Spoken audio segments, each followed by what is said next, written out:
সুষ্ঠু ভোটের নিশ্চয়তা চায় বড় দলগুলো, ছাড় দিতে রাজি নয় কেউ।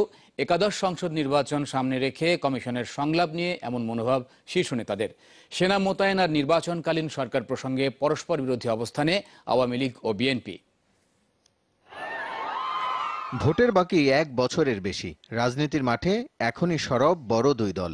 ভোটের প্রস্তুতিও শুরু করেছে নির্বাচন কমিশন। চলছে আলাপ আলোচনা। মূল আকর্ষণ আওয়ামী লীগ বিএনপির সাথে আলাদাভাবে সংলাপে বসছে আগামী সপ্তাহে। তাদের আগেই সোমবার সংলাপ হবে জাতীয় পার্টির সাথে। এরই মধ্যে দলীয় ফোরামে আলোচনা সেরেছে দলগুলো। প্রস্তাব ও দাবির প্রশ্নে আগের অবস্থানে সবাই। ম্যাজিস্ট্রেসি পাওয়ার সহ সেনাবাহিনীর মোতায়েন অবশ্যই সেখানে রাখতে হবে। এটা আমরা সবসময় বলে এসেছি, প্রতিনিয়তই বলছি। এটা তো আমাদের নিশ্চয়ই, এই বক্তব্য তো আমাদের থাকবেই। যে দেশে ভোট ছিনতাই হয়, ব্যালট বাক্স ছিনতাই হয়, ভোট কেন্দ্র দখল হয়, তো সেইটা নিয়ন্ত্রণের জন্য সেনাবাহিনী লাগবে না? সেনা মোতায়েনের বিষয়টা আমরা বিবেচনায় রেখেছি, যে এরা নির্বাচনের সময় একটি সুষ্ঠু, নিরপেক্ষ, গ্রহণযোগ্য নির্বাচন সৃষ্টির পরিবেশ তারা তৈরি করতে পারেন। তাদের অতীত সেই রকম। সেনাবাহিনী এবং একটা রেগুলার যে ফোর্সেস যেগুলো আছে, আইন শৃঙ্খলা বাহিনী, দুটো এক জিনিস নয়। সেই কারণে আমাদের সেনাবাহিনীটাকে যথাযথ ব্যবহার না করে যৌক্তিক সময়ে যৌক্তিক কাজে ব্যবহার করলে সেটা দেশের ভাবমূর্তি ভালো থাকে, সেনাবাহিনীর জন্য একটা আত্মমর্যাদার হিসাবে বিবেচিত হবে।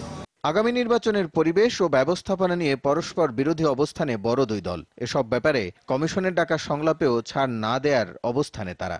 তবে জাতীয় পার্টি বলছে, সুষ্ঠু ভোটের স্বার্থে কমিশনের দেয়া উদ্যোগে সমর্থন থাকবে তাদের। নির্বাচনকে কেন্দ্র করে অনেক রক্তপাত সৃষ্টি হয়, এটা অনাকাঙ্ক্ষিত। এটা মুছে দেওয়ার জন্যই এই দুটি দলকে ছাড় দিতে হবে। সিদ্ধান্তের ক্ষেত্রে সকলের কাছে যাতে গ্রহণযোগ্য হয়, পরস্পর বিরোধটা যাতে আর না হয়। এটা নির্ভর করছে যারা ক্ষমতাসীন আছেন, জোর করে ক্ষমতা দখল করে আছেন, তাদের উপরে। তারা কি ধরনের চান। গোটা জাতি কতগুলো বিষয়ে ঐক্যবদ্ধ নিজের থেকে, যে একটা অবাধ সুষ্ঠু নির্বাচন হোক, এটা গোটা জাতি চায়। কোনো রাজনৈতিক দল যদি তাদের জনসমর্থনের হীনতার কারণে তারা যদি নির্বাচনে অংশ নিতে না চায়, সেটা তাদের একান্ত ব্যক্তিগত ব্যাপার। আমরা চাইব যে সকল দলই যাতে নির্বাচনে অংশগ্রহণ করুক। এর আগে সংলাপে অংশ নেয়া দলগুলোর মধ্যে অনেকেই প্রস্তাব দিয়েছে সেনা মোতায়েনের পক্ষে। নিম্ন আদালতের বিচারকদের চাকরি ও শৃঙ্খলা বিধিমালার গেজেট প্রকাশে সরকারকে 5 নভেম্বর পর্যন্ত সময় দিয়েছেন আপিল বিভাগ। সকালে ভারপ্রাপ্ত বিচারপতি মোহাম্মদ আব্দুল ওয়াহাব মিয়ার নেতৃত্বে 5 সদস্যের বেঞ্চের শুনানিতে এই আদেশ দেওয়া হয়। প্রধান বিচারপতি সুরেন্দ্র কুমার সিনহা 1 মাসের ছুটিতে থাকায় 5 সদস্যের বেঞ্চে শুনানি অনুষ্ঠিত হয়।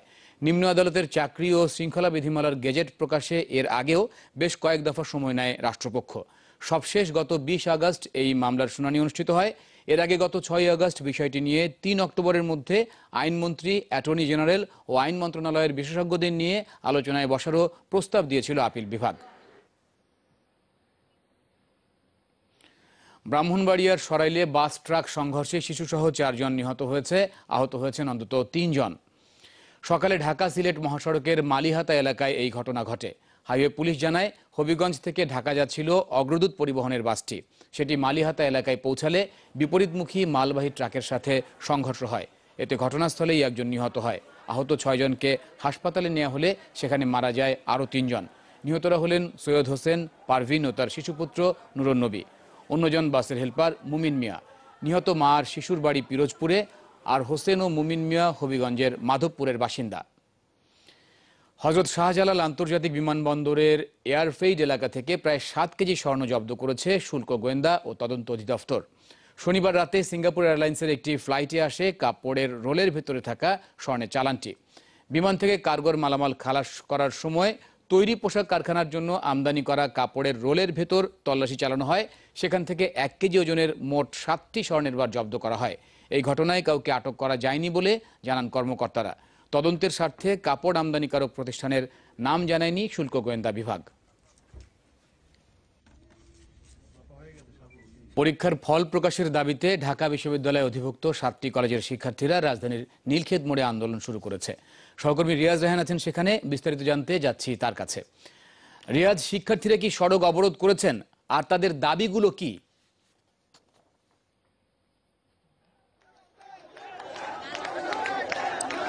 হ্যাঁ মাশরাফি, সেটি পূর্ব ঘোষণা ছিল যে গত 3 দিন আগে তারা শাহবাগে একটি সংবাদ সম্মেলনের মধ্যে ঘোষণা দিয়েছিলেন তাদের যে 7 দফা দাবি পরীক্ষার ফলাফল প্রকাশ সহ যেসব জটিলতা তৈরি হয়েছে অধিভুক্ত 7টি কলেজে সেটি নিরসনের জন্য যে সেই জটিলতাগুলো নিরসনের জন্য তারা 7 দফা দাবি দিয়েছিলেন।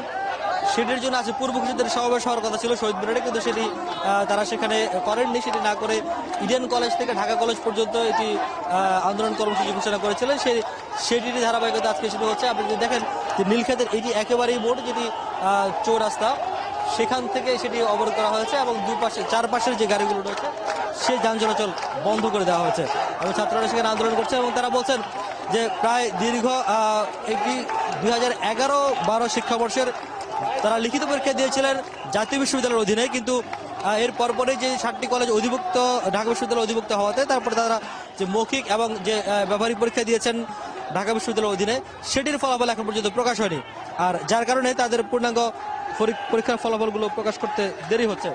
আর এই বিলম্বের কারণে তারা বলছেন যাদের শিক্ষা জীবন পাশাপাশি তাদের যে কর্মজীবনে প্রবেশ করা সবকিছুই আসলে অনেক দেরি হচ্ছে এবং সেটার জন্যই তারা অনেক বেশি ভোগান্তিতে পড়ছেন। আর এটির কারণে আপনি জানেন যে গত 20 জুলাই শাহবাগে তারা আন্দোলন করেছেন 7টি কলেজের শিক্ষার্থীরা এবং সেই আন্দোলনের প্রেক্ষিতে সেখানে পুলিশের সাথে সংঘর্ষ হয়েছে।